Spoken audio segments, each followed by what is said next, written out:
एक कानून है, उसको अगर तुम पढ़ोगे तो तुमको समझ में आएगा कि भारत अभी तक आजाद नहीं हुआ है।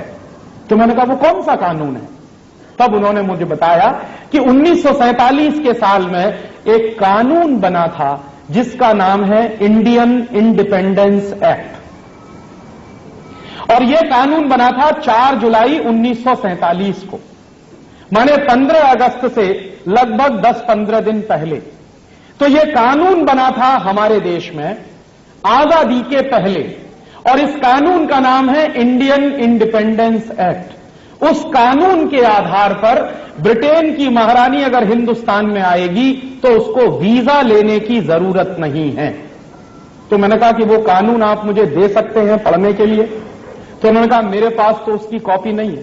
तो मैंने कहा कहां से मिलेगी? तो उन्होंने कहा कोशिश करो भारत की संसद की लाइब्रेरी में मिल जाए, तुमको पार्लियामेंट की लाइब्रेरी में मिल जाए। हम लोगों ने बहुत कोशिश की, नहीं मिल पाई। फिर दूसरी एक कोशिश की तो उसमें थोड़ी सफलता मिली। उस कानून की फोटोकॉपी लंदन से आई, लंदन के हाउस ऑफ कॉमन्स की लाइब्रेरी में पड़ी हुई है। तो वहां से वो कॉपी आई और सबसे पहले हम लोगों ने वो कानून को पढ़ने की कोशिश की। तो उसमें लिखा हुआ है, पूरे कानून की बातें 70-80 पन्नों में हैं, लेकिन कानून के प्रियम्बल में बहुत साफ साफ लिखा हुआ है। एक वाक्य लिखा है, 4 जुलाई 1947 को पारित हुए इंडियन इंडिपेंडेंस एक्ट में, और यह कानून पारित क्यों किया गया है?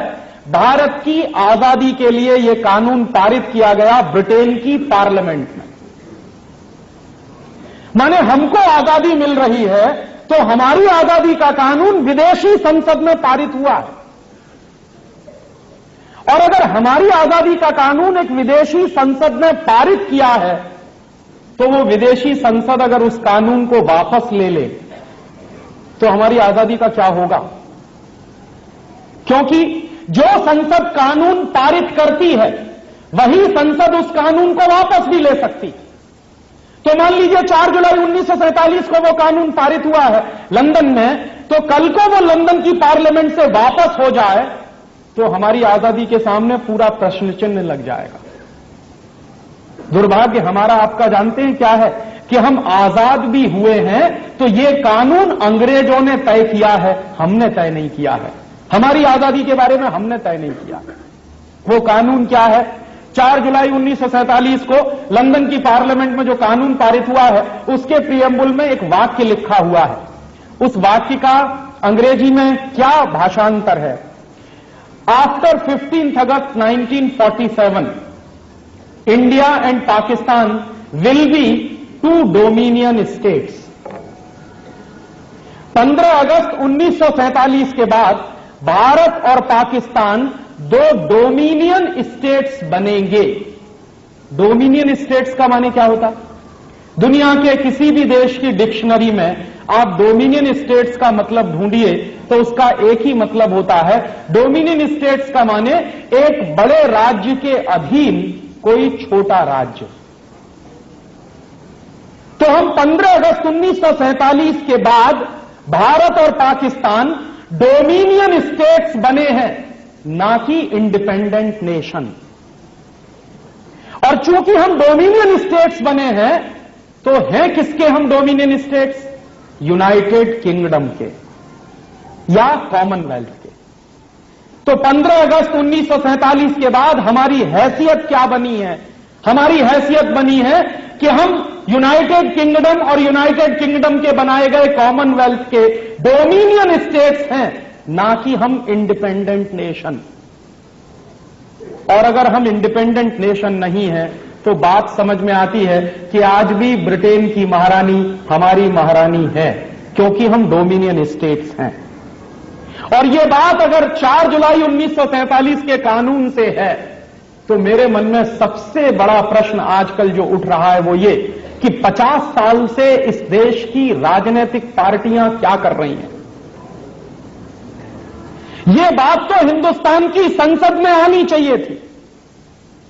शायद पिछले साल आपने देखा होगा 14 अगस्त की रात को 12 बजे भारत की संसद में एक संयुक्त अधिवेशन हुआ। तो जो बात मैं आपसे कह रहा हूं वो बात भारत की संसद में आनी चाहिए कि हम 50 साल पहले अंग्रेजों द्वारा बनाए गए एक कानून के आधार पर डोमिनियन स्टेट्स बने हैं, ना कि हम इंडिपेंडेंट नेशन। तो हम इंडिपेंडेंट नेशन कब बनेंगे, कितने साल और लगेंगे उसमें? और अगर हम इंडिपेंडेंट नेशन नहीं है तो फिर आजादी की ये स्वर्ण जयंती क्यों मना रहे हैं? किसके गले पे तमाचा मार रहे हैं? और वो बात जब समझ में आई तो बिल्कुल स्पष्ट हो गया कि रानी अगर आएगी हिंदुस्तान में तो बिना वीजा, बिना पासपोर्ट के ही आएगी, क्योंकि आप उनके डोमिनियन स्टेट्स हैं। और इस बात को आप एक दूसरी जगह और देख सकते हैं। जो लोग यहां बैठे हैं इस सभा में, अगर वो वकील हों और वकालत करते हों तो आप भारत के संविधान को उठाकर देखिए। भारत के संविधान में कहीं भी इंडिया एज ए नेशन इस्तेमाल नहीं किया गया है, हर जगह स्टेट शब्द इस्तेमाल किया गया है, पूरे कॉन्स्टिट्यूशन। हमारे पूरे संविधान में भारत के लिए नेशन नाम का शब्द नहीं है, हर जगह इंडिया स्टेट के रूप में इस्तेमाल किया गया। तो हम सिर्फ एक राज्य बनकर रह गए हैं, राष्ट्र बन नहीं पाए हैं। कानूनी रूप से हमारी ये हैसियत है।